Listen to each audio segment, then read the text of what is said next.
Olá a todos, vocês estão aí? Estamos ao vivo?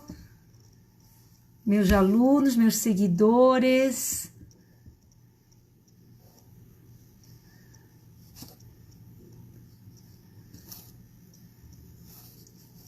Olá a todos, entraram. Vamos falar hoje sobre aqui a Lei Geral de Proteção de Dados. Vamos ter um convidado, o professor Marcos Sêmula, que é da área também de segurança da informação. Eu falando dos aspectos jurídicos, ele falando sobre segurança da informação. Marcos, te convidar para entrar aqui com a gente.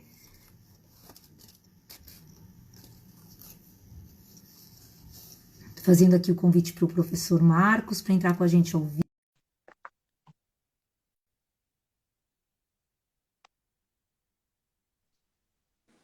Oi, Selma, tudo Olá, bem? Marcos, boa tarde, tudo bom? Já temos Beleza. algumas pessoas aqui ao vivo conosco. Bom, eu sou a professora Selma Carlotto, a maioria que está aqui nos assistindo me conhece, que são meus seguidores, na maioria. Professora de Direito do Trabalho, da FGV de pós-graduação, sou autora da obra Compliance Trabalhista e em breve serei autora também da obra Lei Geral de Proteção de Dados, com enfoque nas relações de trabalho, pela editora LTR. Previsão de publicação agora para o mês de maio. Estou convidando aqui o colega, também professor de pós-graduação, da Fundação Getúlio Vargas, da área de segurança da informação. Tudo bom, Marcos? Você podia se apresentar para os nossos queridos espectadores? Claro, tudo bom. Aliás, parabéns pelo livro, tá? Quero ser convidado para o lançamento, hein? Ah, com certeza. Você está convidado, todos os nossos espectadores também aqui estão convidados. Será um enorme prazer.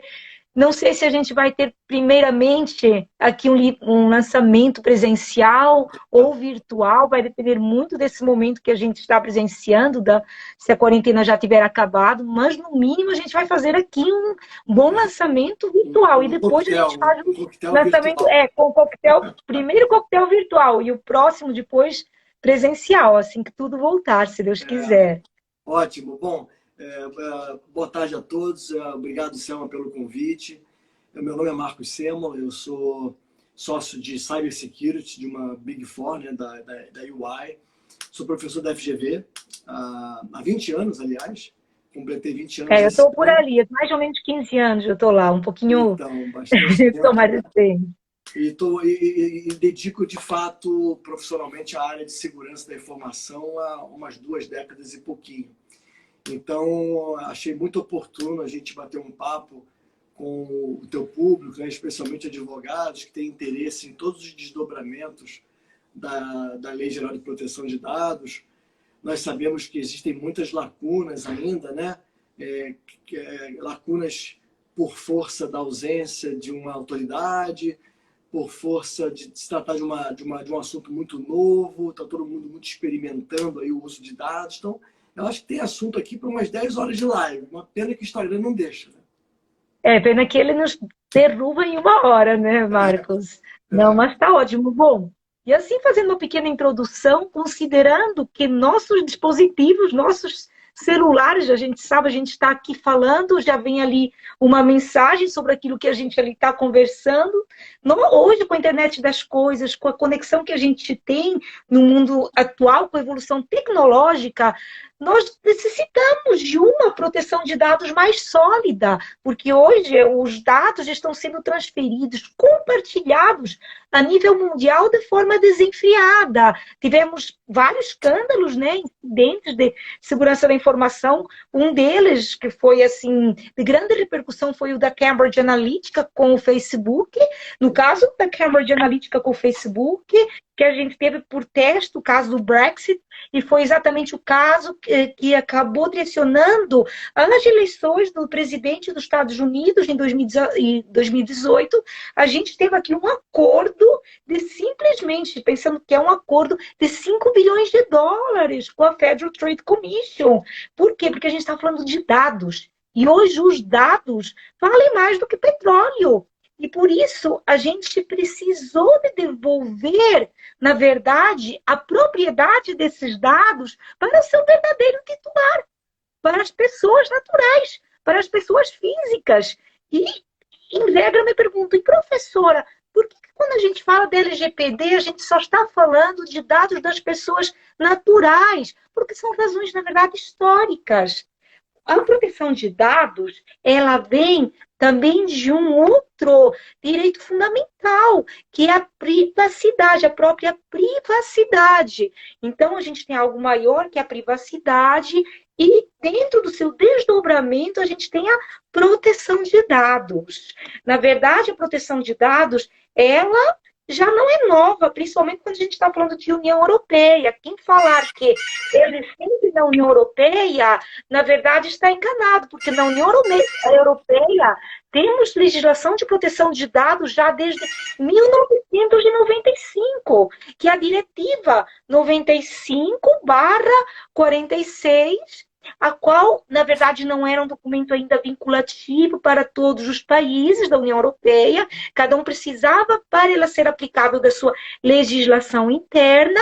A partir dali, o primeiro documento vinculativo foi a Convenção 108, que a gente tem lá também, da sede do Conselho da Europa, e agora o Regulamento Geral de Proteção de Dados, que revogou a Diretiva 95/46. E eu falo para vocês, essa diretiva ela já trazia ali uma proteção de dados, só claro, não tão sólida como a GDPR, e a qual também acabou atualizando a legislação de acordo, além de ser vinculativa para todos os países da União Europeia, com a evolução tecnológica. Os dados pessoais sensíveis, quando a gente tinha a proteção de dados da Diretiva 95, não incluíam os dados biométricos, os dados genéticos, perdão, e hoje a GDPR, que foi, na verdade, a base da nossa legislação, a nossa Lei Geral de Proteção de Dados, 13.709 de 2018, ela acaba copiando muitos dos dispositivos dessa lei que a gente tem na União Europeia desde 2018. E lá na União Europeia a gente já tem estudos aprofundados. Por que isso? Porque a Diretiva 95/46, que é do ano de 1995, ela criou um grupo de trabalho, que é o grupo de trabalho do artigo 29. E esse grupo do trabalho, ele fez estudos aprofundados em cada um dos temas relevantes na questão de proteção de dados. Tem um estudo sobre consentimento, que é o WP 259. Temos sobre a diferença de quem é o operador, quem é o controlador.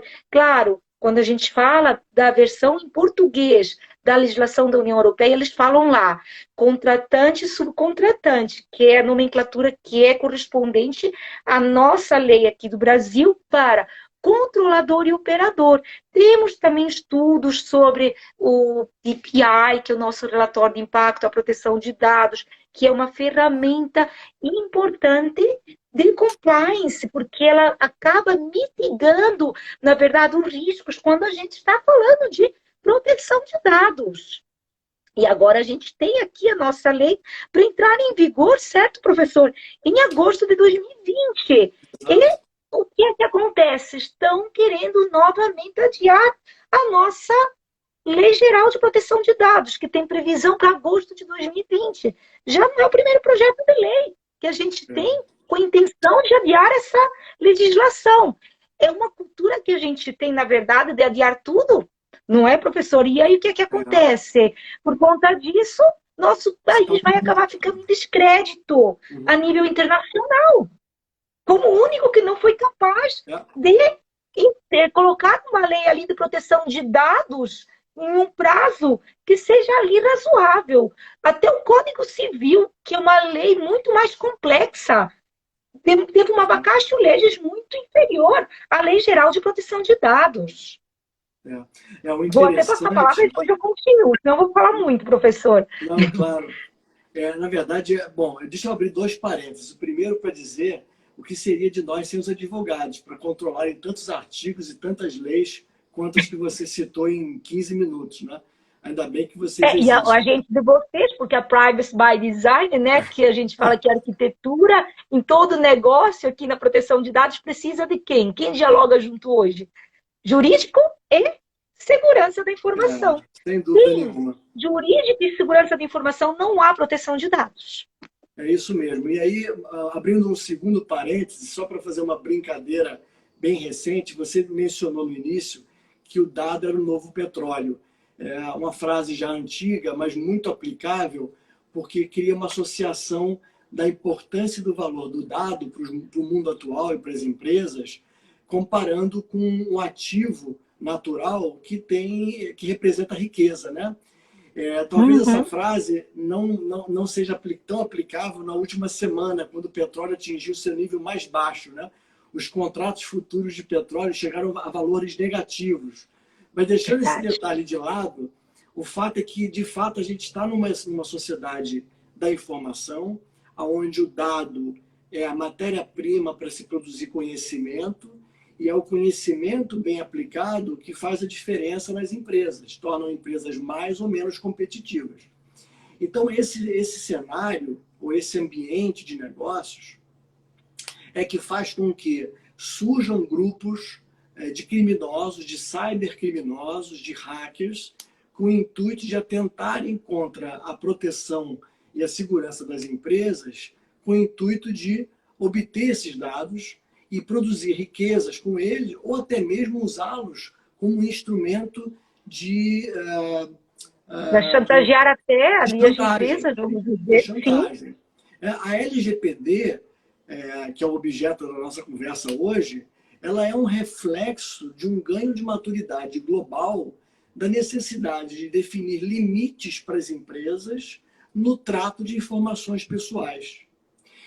Informações que não pertencem às empresas, mas sim aos titulares, mas que são custodiadas. Que é o que a Lei Geral de Proteção de Dados está fazendo, está devolvendo, que é a autodeterminação informativa, que é um dos princípios basilares da nossa LGPD. Exato, exato. E aí, quando essa lei vem com o intuito de desenhar uma linha que separa até onde a empresa pode ir no uso dos dados pessoais, no tratamento, que é a palavra mais adequada, né? Surgem esses instrumentos jurídicos para tentar postergar, né? E eu estava até há pouco tempo escrevendo, eu escrevo muito no LinkedIn, né? Eu escrevi uma postagem que é a seguinte, eu vou explicar o porquê que ela faz sentido. A LGPD ela foi criada em 2018, né? Em agosto de 2018. E a vigência original dela, a vigência anual dela, é agosto de 2020. Então, as empresas... ela era inicialmente de fevereiro de 2018. Ela já foi, na verdade, pela 3.853, já foi prorrogada uma vez. Já foi prorrogada, de fevereiro para agosto. E aí o que acontece? O que eu escrevi foi, nem mesmo os 2 anos de tempo disponível para as empresas se adequarem à lei seria suficiente para aquelas empresas que não transformarem esse assunto numa prioridade. E aí a cultura brasileira, sempre fica tudo no final. Sempre que vai adiar, cada vez vai adiar mais de adequação. Exato. E aí eu faço um paralelo com um caso corriqueiro, né? A gente está aí com 16 pessoas online. Quantas dessas pessoas não prometeram em janeiro que iam entrar na academia para perder peso e ficar em forma, né? E quantas de fato conseguiram? Mas, na verdade, a diferença entre as que conseguiram e as que não conseguiram é só um detalhe, é a prioridade. Então, aquelas que conseguiram colocaram esse assunto na lista de prioridades e fizeram acontecer. Então, nós estamos hoje... Ou seja, se fossem 10 anos, professor, para ela entrar em vigor, a vacatio legis da LGPD, as empresas iriam esperar 10 anos para se adequar à LGPD. Porque uma adequação, ela não é da noite para o dia. Exato. Independente do porte da empresa, empresa pequena, porte no mínimo, a menor empresa 2 meses para fazer uma adequação na prática LGPD. Exato. O mapeamento de dados é muito demorado. É isso mesmo. E as empresas têm que entender também um outro conceito que eu reforço muito e bato muito, que é a definição mais clara de conformidade, né? Conformidade não é uma medalha que você recebe depois que você participa de uma corrida e chega na linha final. Na verdade, quando a lei entra em vigor, é quando tudo começa, não termina, né? Quando a lei entra em vigor, é a hora em que, legalmente, ela é obrigada, mediante uma denúncia ou fiscalização, demonstrar para a autoridade que ela se estruturou, se organizou, criou processos e adotou ferramentas que mantêm a gestão da privacidade dentro dos requisitos da lei. Né? Então, ao invés de tratar a conformidade com a LGPD como uma corrida de 5 quilômetros, ou até mesmo uma de 42, que é uma maratona, ela tem que tratar a LGPD e a conformidade como uma espécie de corrida num estádio oval que não tem fim, porque não tem chegada. Conformidade é um estado que se mantém. Você não obtém, não atinge e relaxa e acabou, passamos, sobrevivemos, está tudo bem. Né?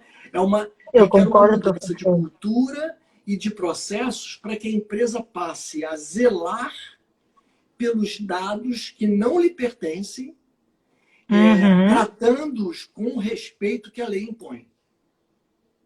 Sim. E aqui, até seguindo a sua ideia, professor, o que é que acontece? As empresas estão esperando, o que é que eu percebo? O resultado da votação do PL 1179.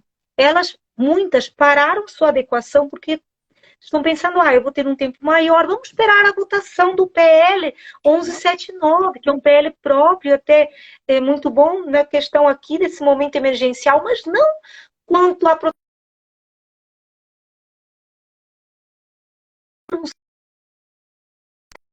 na Câmara dos Deputados, pode voltar para o Senado e nem sabemos se, no caso, vai ser vetado pelo presidente da República. Até porque o nosso governo editou recentemente, na semana passada, uma medida provisória, a 954, e aí eu pensando na leitura dessa MP 954, que ela trata do compartilhamento de dados pelo IBGE, de dados pessoais, como endereço, como telefone, nome, né, dos titulares dos dados. Aqui ela traz a finalidade, a informação da finalidade, que é para estatística, nos traz a necessidade do relatório de impacto à proteção de dados.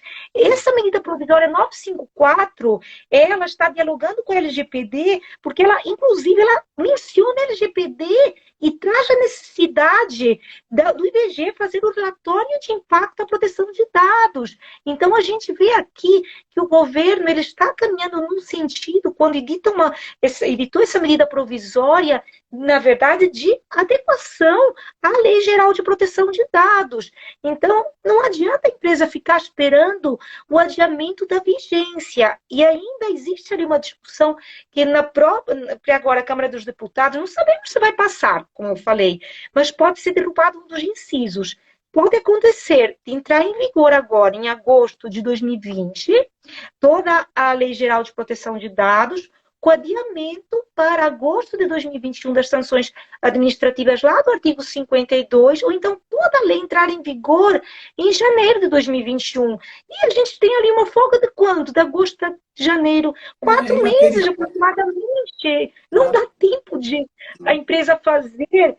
O professor sabe que na prática faz a adequação, não dá tempo da empresa fazer ali uma adequação à Lei Geral de Proteção de Dados. E o problema maior ainda, hoje, é que a gente está com muitos empregados, aqui temos vários advogados trabalhistas nos assistindo, questão de teletrabalho.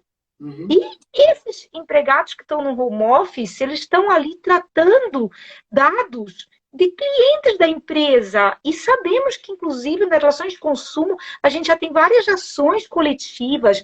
A drogaria, por exemplo, uma rede de drogarias de Minas Gerais, Araújo, já foi condenada em quase 8 milhões de reais. 8 milhões, não. Porque ela, na verdade, estava solicitando o CPF, todos vão na farmácia, não sabem nem por quê, não perguntam nem a finalidade, por que estão dando os dados. Exato. E vão dando em troca de desconto. Não pensam, por que será que eu estou aqui ganhando um desconto? É de graça? Não é de graça, é que os dados das pessoas valem mais, eu não vou falar do que petróleo, depois que a gente conversou hoje.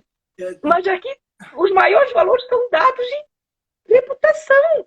E ali... Quando se trata de dados de clientes, tem que ter cuidado. Temos o Marco Civil da Internet, só completando a ideia, que já está em vigor. Exato. Já temos leis nas relações de consumo. O problema que eu vejo de imediato é uma confusão de interpretação do que a lei de fato representa para a mudança de comportamento social e institucional, né? Vamos tentar ajudar as pessoas que estão assistindo a gente a fechar esse quebra-cabeças, né? Então, a gente começou falando que dado tem um valor inestimável para os negócios. Isso é indiscutível. Por isso que as condenações são tão altas. Exato. Se nós fizermos uma pesquisa muito breve das empresas mais valiosas do mercado de ações norte-americano em 2008, nós veremos no topo da lista 10 empresas de economia tradicional, petroleiras, empresas de manufatura. 10 anos depois, em 2018, olhando o mesmo gráfico, nenhuma empresa tradicional está mais no topo da lista. São empresas de tecnologia, de software e de hardware. Google, Amazon, Apple, Microsoft e tudo mais. Então, isso é um sinal de que houve uma mudança, uma ruptura social no uso da tecnologia, mas principalmente dos dados. Ponto pacífico. Segunda peça do quebra-cabeça, né? Se dado tem valor e as empresas fazem uso deles para produzir valor nos seus negócios, ele tem valor comercial. E se tem valor comercial, atrai também criminosos. Então, a atividade criminosa do ataque aos dados, especialmente em ambiente eletrônico, como a internet, as redes de computadores, vem crescendo exponencialmente. Para te dar alguns números, o mercado da atividade hacker, de invasão e roubo de dados, já superou em muito o volume de dinheiro transacionado por tráfico de cocaína. São 288 milhões de dólares de vazamentos de dados, enquanto que o tráfico está lá em 43 milhões de dólares. Né? Para ver o valor dos dados. Bilhões. Por isso que o Google paga valores altos para aqueles hackers brancos que acabam encontrando vulnerabilidades também. Porque aí evita o prejuízo maior quando vem o hacker criminoso para furtar os dados dos seus clientes. É isso aí. Então, assim, nós temos no quebra-cabeça, a gente tem agora duas peças. O valor da informação e a atividade criminosa que tenta tirar proveito atacando as empresas que têm esses dados. Né? Do outro lado, tem o titular de dados, que somos nós, os cidadãos naturais. Né? Nós temos a propriedade sobre os nossos dados pessoais.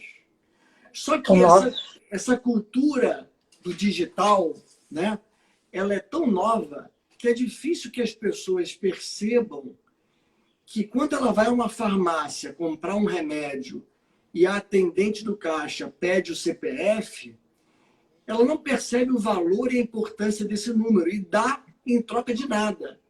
Porque ela, e não sabe nem que esses dados estão sendo vendidos para os planos de saúde. Então, que essa é uma das questões. Exato. As farmácias prometem descontos, mas não há nenhuma garantia de que depois que você deu o dado que ela pediu, que você vai ter o desconto. Então, você sequer recebe a contrapartida de ter dado o seu dado pessoal. E aí, o que acontece na prática? As empresas estabelecem relações virtuais com os cidadãos, pedem o máximo de informações pessoais que elas puderem deles e fazem uso nas mais diferentes formas, para benefício próprio, direto, ou seja, uma farmácia que pede o CPF, descobre que eu estou comprando Dorflex toda semana, ela pode simplesmente me ligar e oferecendo um produto similar, sabendo que eu sofro recorrentemente desse mal. Né? Mas ela pode fazer algo muito pior, que, por exemplo, vender o perfil de consumo do Marcos Sêmola para o mercado de recrutamento, por exemplo, para que quando eu estiver em busca de um emprego, né, uma mulher grávida que foi comprar um exame de gravidez na farmácia, depois ela vai lá fazer uma entrevista, o currículo dela é o melhor de todos, e aí ela vai pensar, por que será que eu não consegui esse emprego? Exato. Depois ela pode ir lembrar lá que fez o exame de gravidez. Exato. Ou seja, é um assunto, é uma informação que está dentro do meu espaço privado, mas que está sendo mal utilizado pelas empresas, ou por displicência, ou por negligência, ou despreparo. Uma das três. Algumas. E aí vem uma lei... Porque tem ainda a questão da boa-fé, Marcos, também, claro, que é um dos princípios basilares aqui da LGPD. Muitas estão usando exatamente indevidamente, porque não há ali a boa-fé. Elas querem realmente se apropriar dos dados ao máximo e ganhar ali em cima dos clientes. Elas acabam discriminando, muitas vezes, o próprio trabalhador com base em dados, aquilo que a gente estava falando, um processo até seletivo. Por isso que as empresas, elas, a partir de hoje, elas vão ter que minimizar. No processo mesmo seletivo, a ficha do processo seletivo é um banco de dados. Pode ser físico, pode ser digital, se for na internet. Mas a empresa vai ter que minimizar, perguntar o que é necessário e, ao mesmo tempo, o tempo todo, sempre informar a finalidade. Isso nas relações de trabalho, nas relações de consumo, numa política de privacidade. Sempre a gente tem que ter ali a informação do quê? Da finalidade, haver a necessidade e, além disso, também, quando será o término do tratamento desses dados, o período de tratamento dos dados. Hoje é indispensável, porque a gente tem os princípios basilares da LGPD, e não é só você tratar porque você tem um consentimento, até porque consentimento a gente tem, a fadiga de consentimento pode ser revogada, e nem sempre é a melhor hipótese para tratamento de dados pessoais, para legalizar o tratamento de dados pessoais. Na verdade, a gente tem outras hipóteses. Dentro das 10 bases legais previstas pela LGPD, eu considero o consentimento e o interesse legítimo como as bases mais perigosas para as empresas também. resolverem. Então a gente está de acordo, porque o interesse legítimo, ele pode ser não pode ser, na verdade, uma porta aberta para você tratar os dados. Porque ali você tem que fazer um teste de ponderação até ser, no meu entendimento, maior o interesse do próprio titular do que até o interesse do controlador. O grupo de trabalho lá do artigo 29 tem uma diretriz, a 217, que fala de legítimo interesse, e ele fala, olha, a gente, para conseguir tratar com base no legítimo interesse, temos que estar sempre fazendo um teste de ponderação. E ali, além de fazer o teste de ponderação, tem que existir ali uma relação pré-existente. Ele sempre vai ser apenas um tratamento adicional. E no consentimento a gente tem que ter muita cautela. Por exemplo, nas relações de trabalho, exatamente, que a gente tem maior público aqui de advogados trabalhistas, que também na União Europeia já tem estudo nesse sentido, que a gente tem, e a gente sabe, com base em várias decisões aqui da Justiça do Trabalho, que é muito fácil provar o vício do consentimento. E se você tem um empregado que é subordinado, ele vai praticamente consentir em tudo ali. Porque é um desequilíbrio de poder. Então, o consentimento não é a melhor base de tratamento na maioria das situações. Vamos dizer, no processo seletivo seria. Por quê? Porque ali não temos outra hipótese legal, dentro do artigo 7º do artigo 11, a pessoa que está buscando ali, na verdade, a empresa, porque ela tem interesse de conseguir uma vaga de emprego, como quando envia um currículo, mas não é por conta disso que a empresa não vai observar os outros princípios. O nosso controlador no tratamento de dados tem que sempre informar a finalidade, haver necessidade, minimizar, e além disso ainda, o período de tratamento. Pode dar opção, currículo de período de tratamento, mas tem que ter um período de tratamento. Por isso o consentimento ele tem que ser claro e inequívoco. Então, aquele conceito do consentimento em letras miúdas, com um box já pré-marcado e um botão de next desse tamanho para você ser induzido a clicar, e espera-se que a Autoridade Nacional de Proteção de Dados olhe com maus olhos para essa conduta e que os magistrados façam a mesma interpretação, né? E aí eu trago para a conversa mais uma peça do quebra-cabeças, porque nós falamos do valor da informação, falamos da atividade hacker em querer roubar dados, falamos da empresa que tem destreinada ou mal intencionada, mas a gente esqueceu de um elemento. O mundo só funciona interconectado. As empresas brasileiras, e se não todas, a grande maioria, dependem de empresas de outros países, seja para adquirir componentes, serviços ou produtos. Se essas empresas brasileiras não forem capazes de demonstrar diligência, responsabilidade, zelo e maturidade na gestão de dados pessoais, elas vão cair no ranking de qualificação e podem perder negócios e parcerias Não, e aí e é outro acordos problema da Diara LGPD, internacionais. Marcos. Oi? É outro problema, assim, não te interrompendo, mas é um outro problema da gente adiar a nossa LGPD. Claro, é um A problemaço, sim. GDPR, sim, não tem como. Ela fala que eles só podem, os europeus, as pessoas, os titulares da União Europeia, de dados da União Europeia, não podem ter seus dados transferidos para outros países. Logo, as empresas, os controladores não podem transferir dados dos titulares da União Europeia para outros países que não haja ali o mesmo nível de proteção de dados que a gente tem lá na União Europeia. Eu não sei se a internet está sem sinal, não estou vendo o Marcos aqui. Vocês estão me ouvindo? Oi, Selma, eu perdi Marcos? você. Eu não sei se você me perdeu ou eu te perdi. Eu não sei também, isso que eu Entrou estava uma vendo. ligação aqui no meio e eu declinei, foi isso. Ah, não, fica tranquilo. É porque eu vi que você não estava no ar. Não sei se eu que tinha caído ou se você que Tá. havia caído. Mas Estava assim, falando da transferência internacional de dados. isso, que a GDPR, na verdade, ela existe para transferir dados dos titulares da União Europeia que o país destinatário tenha o mesmo nível, na verdade, de proteção de Exato. dados que os países lá da União Europeia. Então, isso ali é muito relevante. Então, a gente precisa realmente. E hoje tem outra questão. A saúde, a desculpa, na verdade, para adiar a vigência, de acordo com o que você também estava explicando, Marcos, está sendo uma desculpa. O Covid está sendo uma desculpa, na verdade, hoje. E eu acho que os dois dialogam. De um lado, a privacidade, do outro lado, a saúde. Porque a gente hoje precisa de tecnologia, inteligência artificial, inclusive para a gente descobrir onde que a gente tem maiores aglomerações de pessoas, se o isolamento está realmente sendo efetivo, até como uma arma para proteção contra a proliferação do próprio Covid-19, eu entendo que a tecnologia é indispensável. E para a gente se usar da tecnologia, a gente precisa do quê? Da segurança juntamente ali da informação, da proteção dos dados. Então, hoje, eu entendo que a gente precisa mais do que nunca, que as duas dialogam e a gente precisa mais do que nunca de uma legislação de proteção de dados.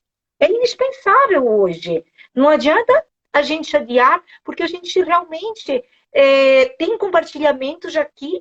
E tem outra questão também. Os dados, geralmente, quando a gente fala de uma inteligência artificial, eles são anonimizados. A gente precisa de uma proteção, mas muitas vezes a gente está utilizando ali de inteligência artificial com dados anonimizados, o que afasta a incidência da LGPD. Em outras situações em que não são anonimizados, que a gente utiliza aqui os tratamentos para evitar que prolifere realmente o Covid-19, a gente tem bases legais na própria LGPD que nos permitiriam o tratamento dos dados. Exato. O artigo 7º, Mas assim como o artigo 11, um para dados pessoais, o 7º, 11 dados pessoais sensíveis, nos trazem que é possível fazer compartilhamento de dados para políticas públicas, é possível tratar sem consentimento, inclusive, para tutela da vida e integridade física do titular ou terceiro. E ainda quando a gente está falando de tratamento por profissionais da área da saúde. Então, a gente tem 3 hipóteses aqui legais que permitem o tratamento, por isso que eu até gostei ali da MP 954 nesse sentido, porque a gente tem 3 hipóteses ali, sim, a gente tem proteção de dados, hoje, inclusive, ela está já prevista na nossa Constituição Federal, a autodeterminação informativa, a proteção de dados no artigo 5º, inciso 12, logo teremos também a proteção de dados em si como princípio fundamental. A gente já tem uma emenda constitucional, que é a 17 de 2019, mas isso, na verdade, não vai afastar a LGPD, porque a LGPD, como eu falei, ela está em acordo com esse tratamento nesse momento. Ela mesmo permite, olha, se você está tratando dados, ainda que sem consentimento, mas é para proteger o próprio titular, a gente fazendo uma ponderação de princípios, os dados têm um valor inestimável, só que a tua vida tem um valor maior ainda. Então, por isso que a LGPD ela nos traz hipóteses legais de tratamento quando você está falando de proteção da vida, políticas públicas, mas sempre se precisa o que? Observar a finalidade realmente, não haver um compartilhamento para fins indevidos, o período de tratamento acabou ali, o momento emergencial, vamos eliminar, igual que fala ali a MP 954, o relatório de impacto seria indispensável hoje, porque ali onde a gente faz uma avaliação, na verdade. No relatório de impacto, a gente faz toda a avaliação técnica e administrativa para a gente realmente, efetivamente, ter uma segurança da informação no tratamento dos dados. Porque a gente, como a gente falou, vamos ali mapear dados, natureza, finalidade, necessidade, minimizar, mas ao mesmo tempo, já que estamos tratando, temos que ter cuidado com os vazamentos, temos que ter cuidado com os criminosos, temos que ter cuidado que esses dados não sejam compartilhados para fins indevidos pela própria administração pública. E o detalhe é o seguinte, Selma, o momento ele não é adequado para se propor postergações, porque a gente está vivendo uma pandemia, uma situação sem precedentes, onde se fica ou se torna quase que míope e não se percebe os riscos do volume de dados pessoais sensíveis, porque dados de saúde são dados sensíveis, né? Requerem um rigor maior de proteção, num momento tão complexo, né? Social, político, e o que a gente está vendo acontecer, o que é? É o pior dos mundos. A gente vê uma lei que não entrou em vigor ainda, e ainda com tentativas, inúmeras delas, para postergá-la. Enquanto isso, você vê o setor público tentando fazer uso desses dados de saúde, algumas das tentativas legítimas, outras com um viés político, simplesmente com uma alavanca política. Né? Sem qualquer proteção. Exato. E no terceiro pilar dessa conversa, você tem o setor privado, que também não é bobo e está aproveitando o momento para lançar startups, campanhas de apoio, mas que por trás delas, não digo todas, porque muitas são legítimas e têm boas intenções, mas muitos estão de maneira deliberada, consciente ou até inconsciente, aproveitando para o quê? Para conhecer muito melhor o seu cliente e o seu mercado. Sabendo aonde mora, com quem mora, em que lugares frequenta por conta da geolocalização e detalhes de saúde, né? Que tem um caráter especial. Ou seja, é um momento perigoso, é um momento de alta exposição individual do cidadão. Né? Até por isso, eu acho que seria importante a gente já ter até a Autoridade Nacional de Proteção de Dados, porque a Autoridade Nacional que você está até envolvido no projeto aí de criação, Marcos, eu acho que ela é indispensável, porque ela nos traria tanto é indispensável a gente ter uma LGPD para os dados serem tratados com ali boa-fé, transparência, finalidade, a gente ter medidas de segurança de informação para não haver os abusos, como eu acho que a Autoridade Nacional, nesse momento, seria indispensável, porque ela também pode editar normas. A GDPR, ela nos traz algumas regras que a nossa LGPD não traz. Quando precisa do DPO, que é o nosso encarregado, quando a necessidade do relatório, que aqui a gente tem ali no artigo 38, que quando são dados pessoais sensíveis, a gente precisa realmente, quando há grande risco, mas quem faz essa interpretação, na verdade, vai fazer toda essa regulamentação, vai ser a Autoridade Nacional. Eu entendo que eles vão utilizar já esses estudos que a gente tem, do grupo de trabalho do artigo 29. Deixa eu falar um pouquinho disso, que eu acho que é muito importante, né? Eu estou controlando aqui o nosso tempo, que a live dura 1 hora, né? Isso é igual a abóbora. Eu gostaria que você falasse sobre esse tema da MPD. Não é isso? Quando bate exatamente, e aí a gente vira abóbora quando dá 1 hora, apaga, né? Então, eu quero falar um pouquinho disso. Olha só, o papel da Autoridade Nacional de Proteção de Dados, ele é muito maior do que o papel original de regular e fiscalizar. Ele tem o papel de preencher uma lacuna, regulamentando a lei, ou seja, dando interpretação para a lei de forma que as empresas e a sociedade possam enxergar o como se implementa a lei, o como se demonstra conformidade com ela. E infelizmente, 2 anos se passaram, pouco menos, 1 ano e meio, desde que a lei foi Ainda não foi criada. e a autoridade não foi estabelecida ainda. Então, o papel dela que seria de educar, estimular o cidadão a defender seus direitos, interpretar a lei regulamentando-a, fiscalizar mediante denúncia, multar, né? Tudo isso, ela simplesmente não começou ainda. Então, eu queria dizer o que eu escrevi no meu LinkedIn, e convido a todos depois a procurarem lá, que é o seguinte: mesmo a gente reclamando da ausência da autoridade nacional, nós não podemos depositar todas as fichas nela. A autoridade, quando ela for estabelecida, ela não vai resolver todos os problemas. A gente precisa mobilização social. Eu acredito muito no conceito de autorregulação. Reunir representantes do setor privado, de empresas sérias, que possam se reunir ao redor dos desafios da lei e propor interpretações e regulamentações. Eu não estou dizendo que essas regulamentações, ou melhor, que essas proposições serão acatadas ipsilíteres pela autoridade nacional, mas que ela, primeiro, ela vai inspirar a autoridade nacional, ela vai acelerar o estabelecimento das atividades da autoridade nacional e ela vai preencher uma lacuna temporária para minimizar a insegurança jurídica. Porque enquanto não tem nada, meus amigos, os magistrados vão deliberar e julgar as causas na cabeça deles, pelo que eles ouvirem lá das fontes que eles tiverem. Então, isso é um problema. E esse é um problema, Marcos, porque a gente vai ter as ações coletivas. A questão é que quando a gente tem ali uma ofensa, uma lesão aos titulares dos dados, seja pessoais sensíveis, a lei não nos traz apenas as sanções ali da Autoridade Nacional de Proteção de Dados, ela também nos traz a reparação civil por dano moral, dano material. Então a gente vai ter ali, como já temos, na verdade, nas relações de consumo, ações, inclusive teve uma ação contra a Vivo, mas nesse caso estavam solicitando o relatório de impacto, que ainda não foi nem regulamentado e nem a lei entrou em vigor.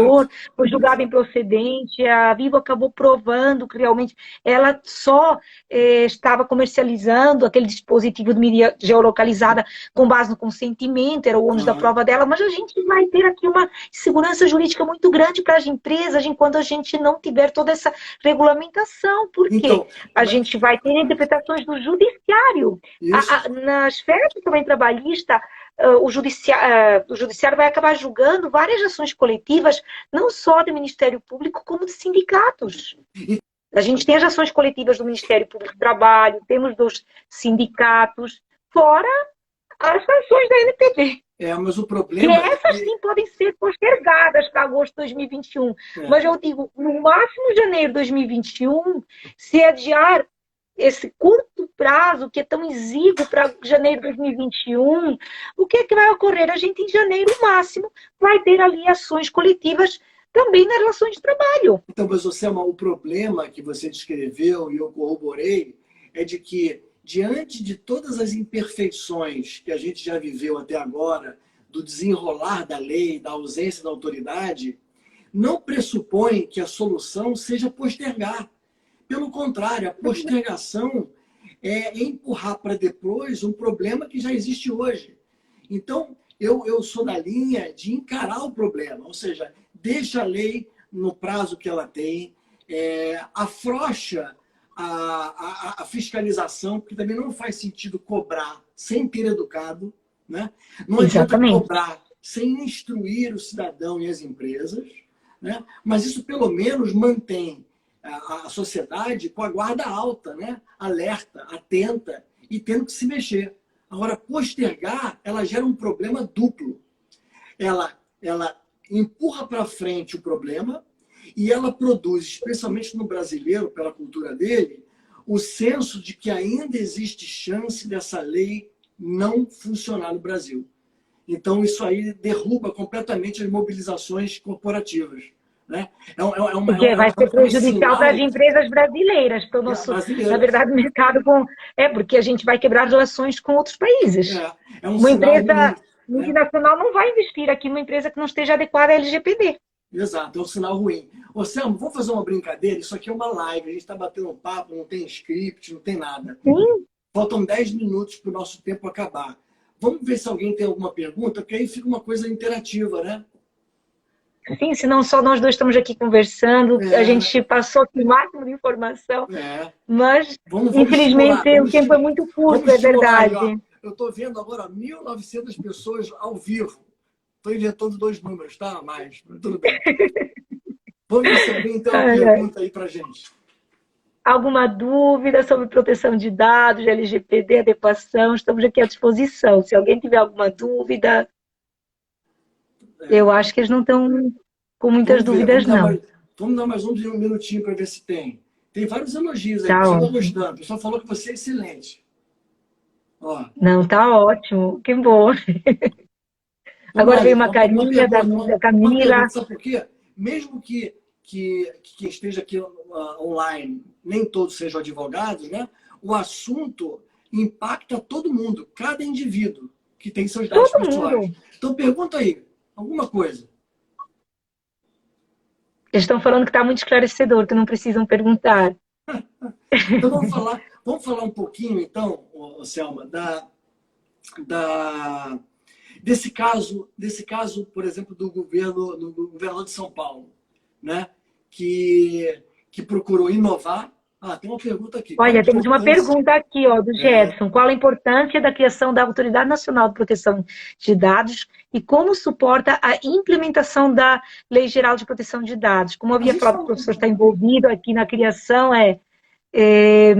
eles gostariam de saber qual é que é a importância aqui. É que assim, a questão é que ela traria aquilo que a gente estava falando, uma segurança também jurídica maior para as empresas, quanto à regulamentação, que ela é educativa, isso que a gente já estava conversando, ela vai também editar normas, inclusive hoje seria indispensável, porque ela pode editar normas sobre políticas públicas, está ali previsto até na própria isso, É, Lei Geral de Proteção de mas, Dados. Selma, vamos ilustrar com um caso real, tá, gente? Vamos imaginar que hoje seja o dia 20 de agosto de 2020. Portanto, o dia em que a lei... Aliás, 16 de agosto de 2020. O dia em que a lei entra em vigor, né? Vamos imaginar que a sua empresa esteja ou se sinta preparada para uma fiscalização, para o exercício do direito dos titulares, que para vocês talvez não saibam tudo, os titulares, aos olhos da lei, têm o direito de confirmar se seus dados foram processados, consultar os dados, alterar os dados, portá-los para outro lugar e até mesmo pedir que ele seja esquecido, ou seja, que seus dados sejam apagados. Né? Em algumas situações, né, Marcos? Até a gente conversava no outro dia, claro. Que não podemos ter um contrato ali pendente. Imagina você, como é que vai pedir para a Vivo que você tem a sua linha telefônica que elimine seus dados. Aí acabou o contrato. Principalmente quando é com base na execução do contrato de tratamento, não tem como, né? Em linhas gerais, esse direito só existe quando não há uma base legal que legitimiza o tratamento do dado pela empresa. Tudo bem. Uhum.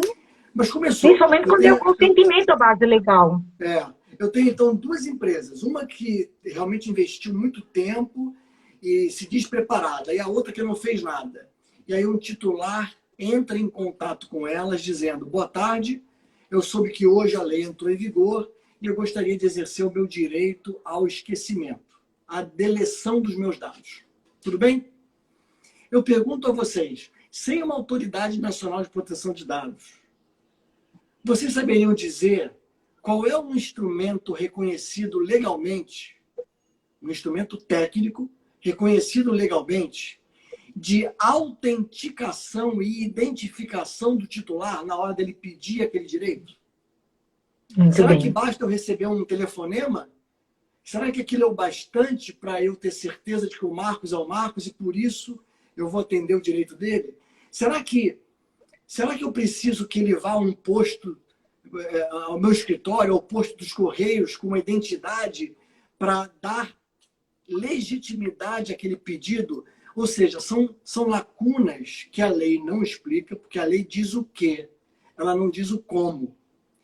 São O lacunas. problema também, Marcos, é a nossa lei do Brasil tem muita lacuna. A GDPR, é o que eu falei, ela já traz toda a regulamentação. Quando precisa de encarregado, de PO, prazo de comunicação no incidente, ali nos traz que é de 72 horas já. Né? A nossa lei não nos traz um prazo. Fala que tem que ser prazo Num razoável. tempo razoável. O tempo razoável Tem que para ser um você, prazo quanto é? razoável.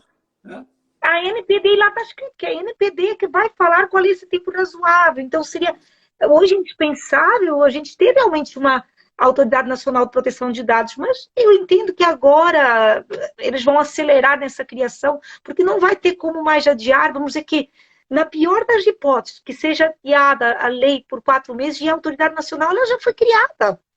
Ela já está criada desde, desde dezembro de 2018. Foi criada, não inicialmente, infelizmente foi vetada, isso acabou atrapalhando um pouco, mas já veio lá com a 13.853 a Autoridade Nacional. E tem uma pessoa que perguntou agora, inclusive a gente já havia falado, como tratar, no caso aqui, quando a gente recebe uma ligação para a gente evitar, para a administração pública evitar a proliferação do Covid, os dados, porque a gente já tem. Se tivesse em vigor a lei, as hipóteses de tratamento, como a gente havia falado, o artigo 7º e 11, inclusive sem consentimento, para tutelar a vida e a saúde do titular ou do terceiro, e até por profissionais da área da saúde, para políticas públicas. Então, se a LGPD estivesse em vigor, hoje sim poderiam ser tratados os dados dos titulares para a gente conseguir evitar como uma arma contra a proliferação do Covid. Sem dúvida alguma. A gente está diante de um momento realmente complexo, porque tem vários vetores de influência, né? O que a gente, como sociedade, tem que evitar é que o tema seja usado como instrumento político, seja usado com o intuito de evitar a mobilização, porque, entenda, gente, a LGPD ela vem garantir um direito fundamental, que é o da privacidade, né? Basta dizer que na Constituição, artigo 5º, se não me falha a memória, fala sobre a privacidade das comunicações, né? Aí no inciso 12, que é dos dados, na verdade, ela traz ali os dados como a proteção dos dados como um direito fundamental. Fundamental. E, portanto, nós todos temos que nos mobilizar para não deixar que ela seja postergada, e mesmo que ela não seja, nós, individualmente, temos que agir como um agente ativo.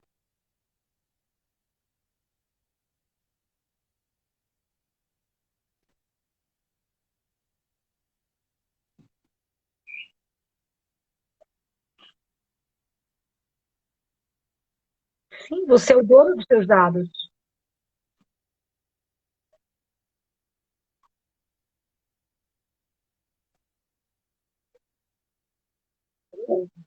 O máximo ali é telefone, e-mail e nome da pessoa. O ganhador.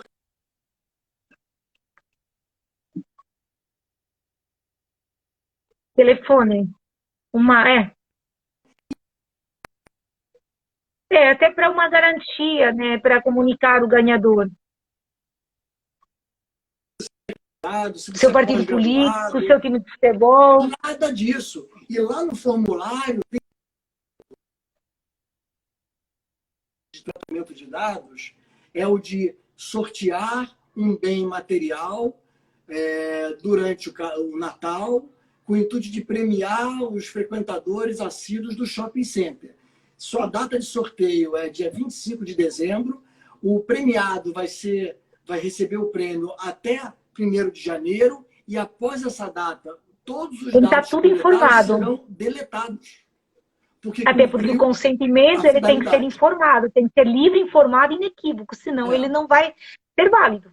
Exato. Vai ser passível de anulação com base no artigo 8º da própria LGPD. E aqui o tratamento é com base no consentimento. Nós estamos falando, na verdade, de um momento também histórico, né? De que a informação ela nos pertence. O cidadão toma de novo controle sobre os seus dados, decide o que fazer com ele, quando fazer, né? E requer uma mudança cultural das empresas, que é o conceito de privacy by design. Ou seja, toda empresa tem que, antes de pensar num novo produto ou serviço, ela tem que recorrer às bases e aos princípios da privacidade para julgar se o que ela está pensando fazer pode ou não pode fazer. É isso. Né? Que é, na verdade, aí aqui a privacidade, segurança da informação e toda a arquitetura do negócio. Tá tudo muito Que veio lá do misturado. Canadá, né? Na verdade, esse princípio lá de 1990, quando tudo começou, a segurança da informação, e dentro a gente tem também a privacidade por padrão. E aqui, juntamente, para termos a privacidade, por isso que a gente está aqui, a gente vai dialogar. Jurídico e segurança da informação. E, Marcos, eu te agradeço muito por participar da nossa live. É um prazer. Já são quase 5 horas, já já vamos ser derrubados pelo Instagram. Realmente foi fantástica a sua participação. Obrigado. Às vezes eu falo um pouquinho demais, mas realmente eu quis deixar ótimo. você falar o máximo de tempo Nada. aqui. Eu te agradeço demais a participação. Foi Obrigado, assim, muito Selma. enriquecedora para todos nós, para os meus seguidores, para todos que estão nos ouvindo. Seus seguidores também vieram aqui nos stories do Instagram. Ótimo. Agora vai ficar aqui por 24 horas a nossa live, né? Ver se a gente consegue compartilhar para o YouTube. Tá bom. Olha, agradeço mais uma Para vez. levar informação. Claro, eu agradeço a todos que estiveram conosco também durante esse tempo, né? Ouvindo a gente falar. E aquela história, pelo menos eu espero, Selma, que as 20 e poucas pessoas que estiveram hoje com a gente tenham se tornado agora agentes atuantes no exercício dos seus próprios direitos, né? Com certeza. Então, tá bom, E aqueles que ainda vão escutar, porque a gente ainda vai deixar 24 horas disponível e, se Deus quiser, se eu conseguir no YouTube também, vou tentar baixar para o YouTube a nossa live. Tá joia. Um beijo para você. Obrigada, professor. Parabéns. Obrigada a todos pela participação. Fiquem todos com Deus. Muito obrigada. Obrigada, professor, pelo seu tempo.